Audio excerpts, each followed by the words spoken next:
வணக்கம். சட்டப்பேரவை முடிந்த கையோடு நேராக முதலமைச்சர் மு.க.ஸ்டாலின் அவர்கள் யார் வீட்டிற்கு சென்றார் தெரியுமா? நெகிழ வைத்து முதலமைச்சர் மு.க.ஸ்டாலின் அவர்கள் செய்த செயல்.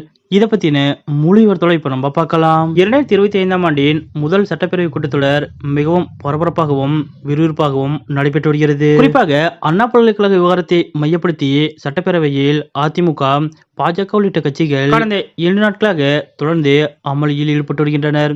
இந்த நிலையில் இன்றைய தினம் சட்டப்பேரவையில் பேசிய முதலமைச்சர் மு.க.ஸ்டாலின் அவர்கள் அதிமுக, பாஜக உள்ளிட்ட 2 கட்சிகளுக்கும் சரியான பதிலடி கொடுத்து பேசினார். மேலும் இன்றைய தினம் சட்டப்பேரவையில் மிகுந்த ஆக்ரோஷத்தோடு முதலமைச்சர் மு.க.ஸ்டாலின் அவர்கள் அதிமுக, பாஜக உள்ளிட்ட கட்சிகளை விமர்சித்து பேசினார். இதனால் இன்றைய தினம் சட்டப்பேரவையும் மிகுந்த பரபரப்பாக காணப்பட்டது. இப்படிப்பட்ட நிலையில்தான் இன்றைய தினம் சட்டப்பேரவை கூட்டத்தொடர் முடிந்த கையோடு முதலமைச்சர் மு.க.ஸ்டாலின் அவர்கள் செய்த செயல் ஒன்று அனைவரது கவனத்தையும் வெகுவாக ஈர்த்துள்ளது. அதாவது சட்டப்பேரவை கூட்டத்தொடர் முடிந்த கையோடு நேராக சென்னை தியாகராய நகருக்கு வண்டியை விட்ட முதலமைச்சர் மு.க.ஸ்டாலின் அவர்கள் அங்குள்ள நாகாலாந்து ஆளுநர் இலகணேசன் அவர்களது இல்லத்திற்கு நேரில் சென்றார். அதாவது நாகாலாந்து மாநிலத்தின் ஆளுநர் இலகணேசன் அவர்களது சகோதரர் இல கோபாலன் அவர்கள் இன்றைய தினம் மறைந்தார். இதற்காகத்தான் இல கணேசன் அவர்களது சகோதரர் இல கோபாலன் அவர்களுக்கு மரியாதை செலுத்துவதற்காக முதலமைச்சர் மு.க.ஸ்டாலின் அவர்கள் சட்டப்பேரவை முடிந்த கையோடு அவசரமாக அவரது இல்லத்திற்கு நேரில் சென்றிருக்கிறார். இந்த நிகழ்வுதான் அனைவரது கவனத்தையும் ஈர்த்துள்ளது.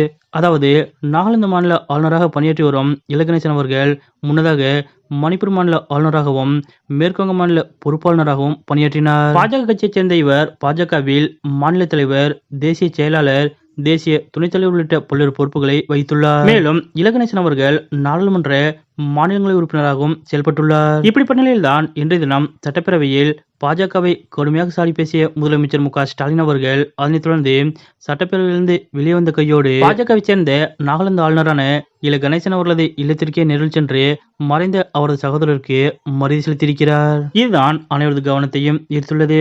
அதாவது பொதுவாக முதலமைச்சர் மு.க.ஸ்டாலின் அவர்கள் அரசியல் நாகரிகம் கடைபிடிக்கக்கூடியவர். அதே போலதான் பாஜகவை சேர்ந்த இல கணேசன் அவர்களும் எப்பொழுதும் அரசியல் நாகரிகம் கடைபிடித்து செயல்படக்கூடியவர். குறிப்பாக அரசியல் கடந்து இல கணேசன் அவர்கள் கலைஞர் கருணாநிதி அவர்கள் மீதும் முதலமைச்சர் மு.க.ஸ்டாலின் அவர்கள் மீதும் எப்பொழுதும் மாறாத பற்று கொண்டிருப்பவர். அந்த வகையில் தற்போது இல கணேசன் அவர்கள் பல்வேறு மாநிலங்களில் ஆளுநராக செயல்பட்டு வந்தாலும் முதலமைச்சர் மு.க.ஸ்டாலின் அவர்கள் வீட்டில் நடக்கும் பல்வேறு முக்கிய நிகழ்வுகளில் தவறாமல் வந்து கலந்து கொள்வார். அண்மையில் முரசொலி செல்வம் அவர்கள் மறைந்தபோது கூட இல கணேசன் அவர்கள் நேரில் வந்து முதலமைச்சர் மு.க.ஸ்டாலின் அவர்களை சந்தித்து ஆறுதல் கூறினார். அதேபோல் தற்போது மறைந்த இல கோபாலன் அவர்களது சதாபிஷேக விழா கடந்த 2022ஆம் ஆண்டு நவம்பரில் சென்னையில் நடைபெற்றது. இந்த விழாவில் ஆளுநர் இல கணேசன் அவர்கள் தலைமை வகித்த நிலையில் இந்த விழாவிலும் முதலமைச்சர் மு.க.ஸ்டாலின் அவர்கள் நேரில் வந்து கலந்து கொண்டிருந்தார். இப்படிப்பட்ட நிலையில்தான் இன்றைய தினம் இல கணேசன் அவர்களது சகோதரர் இல கோபாலன் அவர்கள் தனது 83வது வயதில் வயது மூப்பு காரணமாக மறைந்தார். அந்த வகையில்தான் இன்றைய தினம் சட்டப்பேரவை கூட்டத்தொடர் முடிந்த கையோடு அவசரமாக முதலமைச்சர் மு.க.ஸ்டாலின் அவர்கள் இல கணேசன் அவர்களது இல்லத்திற்கு நேரில் சென்று மறைந்த இல கோபாலன் அவர்களுக்கு மரியாதை செலுத்தியிருக்கிறார். மேலும் அவரது குடும்ப உறுப்பினர்களுக்கும் முதலமைச்சர் மு.க.ஸ்டாலின் அவர்கள் ஆறுதல் தெரிவித்தார். எப்பொழுதும் கட்சி பாகுபாடின்றி அரசியல் நகரம் கடைபிடித்து செயல்பட்டு வரும் முதலமைச்சர் மு.க.ஸ்டாலின் அவர்களது இது போன்ற செயல் பற்றிய உங்களுடைய கருத்துக்கள் என்ன அப்படிங்கறத மறக்காம கமெண்ட்ல குறிப்பிடுங்க.